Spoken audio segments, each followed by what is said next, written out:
Hello, and welcome to Bella Star Astrology. I'm your host, Stella, here to review the horoscope for the month of November 2022 with all my Taurus, Sun, Moon, and Rising out there.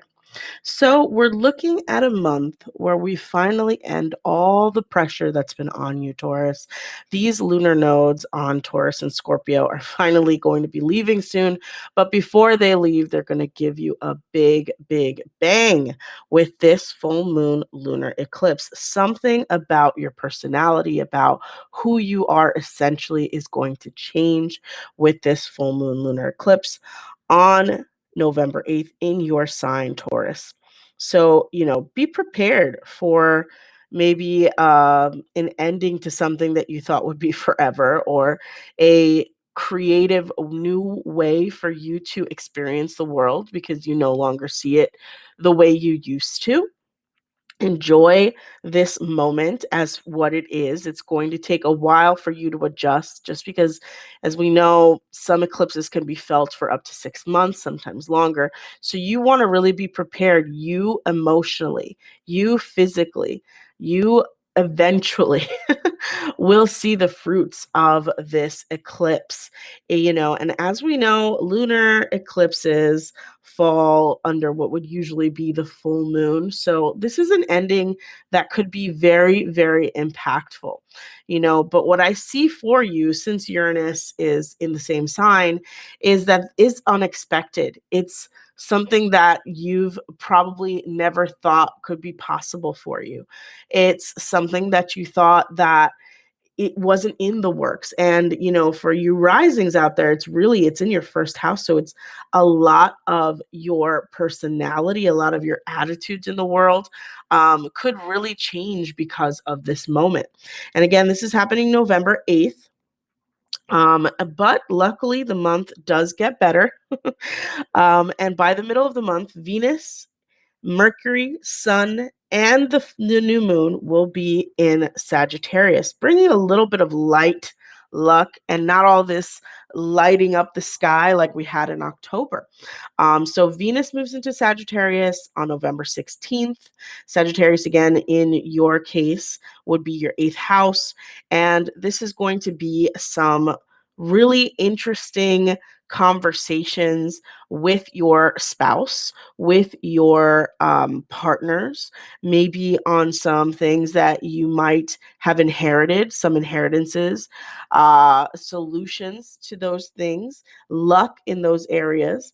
Definitely just be ready for maybe an experience of an elevated status, especially with Venus being the first one to enter this house.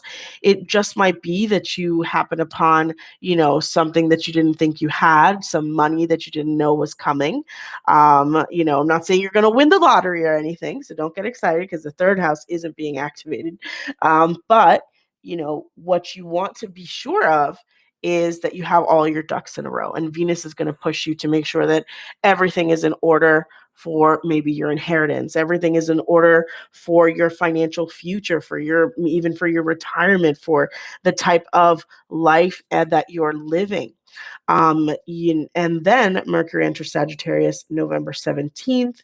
Again, there'll be communications about, finances and what your money versus your spouse's or versus the outside income that's coming in. Serving others, how you earn money might be, a conversation that you have. And then the sun enters Sagittarius, again highlighting this house and the eighth house.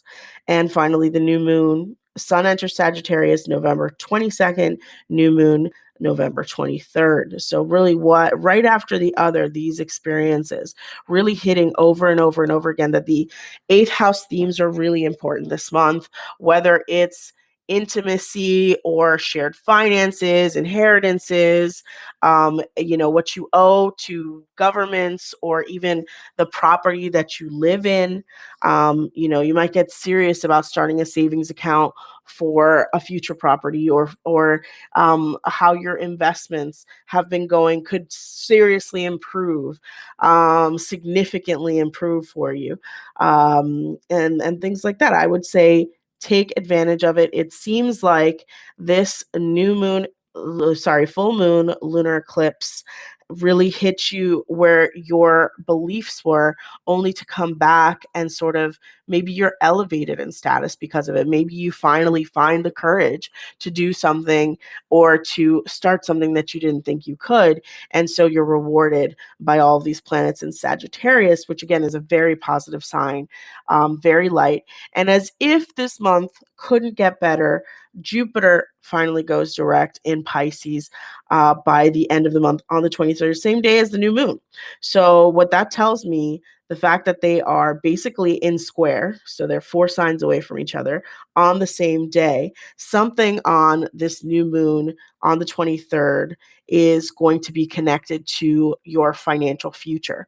You know, the fact that Pisces is in your 11th house also deals with your dreams. So, your dreams could be what elevates your financial status, or could help your spouse elevate their financial status, or establish an inheritance for you, your children, etc. But it's a really good sign that these are happening on the same day in square to each other, which is a little bit of a challenge, but it means that one affects the other in a positive way, because again, Jupiter is also the benefic sign, but it could be it's kind of out of control as well since it's in square. Because as much of a blessing as Jupiter is, maybe all the things happen at the same time. You're like, which one do I choose? What do I do? How do I make it happen? You know, and that choice of Jupiter is such a blessing, because usually it's like very limited and narrow what we see for our future. And so you start your month changing your perspective on yourself, and then finally having a maybe larger dream, a bigger outcome that you didn't think was possible for your life. So I'm really excited for you, Taurus. I hope you enjoyed this month. I hope you enjoyed this reading. Please like, share, and subscribe. Have a wonderful November 2022, Taurus.